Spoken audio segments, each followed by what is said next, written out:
So let's talk about a great word, diegetic. Saying something is diegetic is functionally synonymous with the in-world explanation.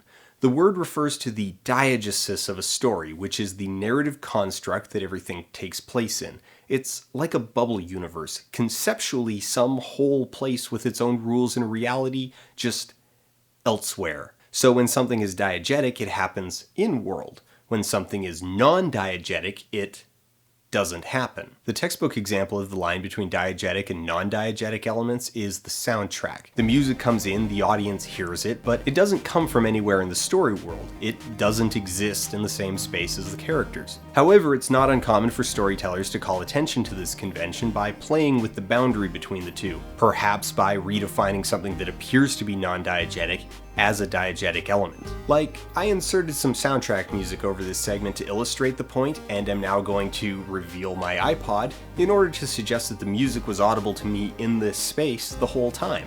Often this, or any other case where the illusory mechanisms of storytelling are acknowledged or revealed, is called breaking the fourth wall. While the fourth wall is a similar construct to the diegesis, it refers explicitly to the barrier of perception and address between the audience and the diegesis. Taking its name from stage traditions, sets on a stage are, in the proscenium tradition, built with 3 walls with an imaginary fourth wall, represented physically by the curtain dividing the audience from the actors. In film, the construct of the screen functions as a similar divide, a physical barrier that is, through the contrivance of fiction, transparent to the audience. In this regard, the two concepts are complementary. The diegesis is the world the characters inhabit, and the fourth wall is the idea that separates us from that world. In this conceptualization, non-diegetic elements happen at the fourth wall. An easy way to think of it would be like a one-way pane of glass, and non-diegetic elements, like text, are painted right onto the outside surface. This right here doesn't exist in my space. I am, in fact, waving my hands at nothing.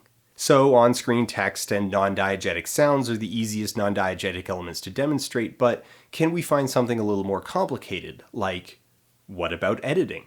Yes, editing, the act of cutting from one shot to another.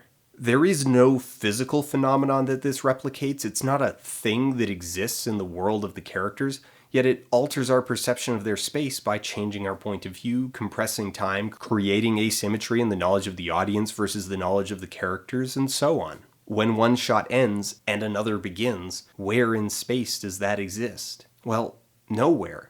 It's an illusion of storytelling that exists between the diegesis and the audience, at the fourth wall. Now, just in case this wasn't confusing enough, it's worth reminding you that the diegesis doesn't exist at all. Nothing is literally diegetic because the world of the film isn't real. It is created in your mind by the illusion of watching it and the agreement you make with yourself to buy into the things you see and extrapolate them out into a persistent mental construct.